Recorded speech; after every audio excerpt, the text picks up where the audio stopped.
Let's talk to our next guest because their debut album, Blake, went straight to the top of the charts when it was released in 2007, selling over 100,000 copies in 3 weeks and earning them a gold disc.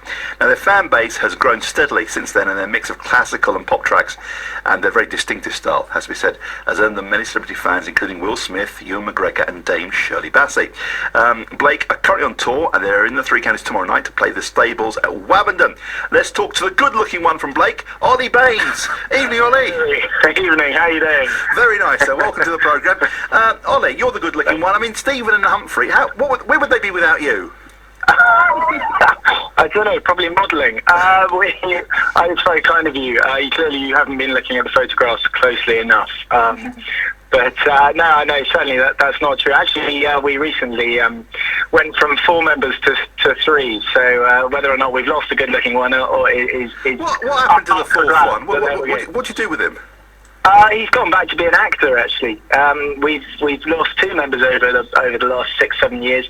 Both of them are actors. So we've stopped employing actors now. Actually, we've realised our mistake. They'll never make any money in acting, trust me. The Stables tomorrow night, Ollie. What's your show prep like? Well, we heard earlier last year from Patrick Stewart, who was appearing at Theatre MK, and Sir Ian McKellen went to see him, and before the show they went shopping in the Centre MK, so you had Gandalf and Jean-Luc Picard walking through John Lewis's. That's brilliant, yeah. Well, we usually find that behind most of the theatres all around Britain, there's what used to be a Woolworths and is now something else.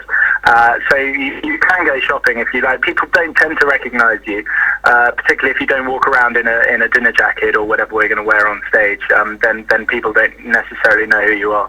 And certainly with us, we're small fry in that respect. So that's always good, and it's always nice to see around the local towns and meet local people. And actually, I have to say that's one of the nicest things about touring the country, is that you get to see so much of Britain when most people in this country don't really see that much out of their own, maybe their nearest city and the town or village that they live in. And when they go abroad or go on holiday, we all tend to go much further afield or just to Cornwall. But we get to see some wonderful places. We get to go all over the north and in Scotland as well, which is a real treat, actually. It's not just the UK, though, is it, Ollie? I mean, it's fair to say the success of Blake has seen you travel the world. I mean, what's the best hotel room been like?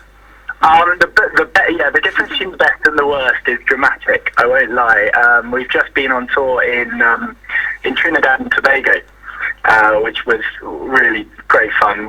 Amazing people, very, very friendly. It's very unspoiled by tourism because it's a wealthy country. They've got loads of oil, so they're actually genuinely pleased to see people come there and enjoy it, even if it's for work rather than holiday. And then the rest of the time, as you say, we're here in England, driving around in my car and gigging like any normal band, and doing our own setup and everything else. So it goes from the very sort of glamorous sort of high life, which makes it all very worthwhile and great fun, and then back to earth with a bump. As you tour around all the wonderful places and the theatres in England. Ollie, the new single "So Happy" has been playlisted by Radio 2. I mean, that's tremendous. Tremendous news. Really, really excited by that. I mean, it's slightly blown away actually. It was a long shot, and they've been really good to us at BBC. So we're very, very grateful, and we hope that it's the start of something really new. And I think actually we're the very first originally classical group in history to have actually then gone on to do pop stuff that's been playlisted by Radio 2, so we're really proud of that. Have you played Stables before? We have many times. In fact, probably once every year or once every 9 months for the last 5 years. Super venue. It's a great venue and a really great crowd. It's one of the ones we know in the diary every year is going to sell really well. And it's just going to be a breeze, and we always have a really, really, familiar and friendly audience there.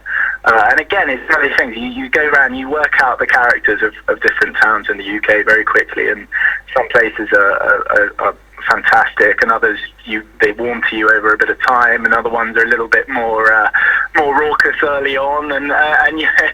So I mean, we've gone on stage in some places where women in the front row we've walked on, and one woman just stood up once and went, "Ollie, and that was it. And it all went very downhill from there. The less said about the amount of alcohol consumed in the interval, the better. I can say with great confidence that the stables is a high, well-heeled audience. That's what you think. Ollie, pleasure talking to you. Break a leg tomorrow night. I'm sure it's going to be a fantastic night out. Thank you very much. Take care, my friend. Cheers. Ollie Baines, the good-looking one from Blake.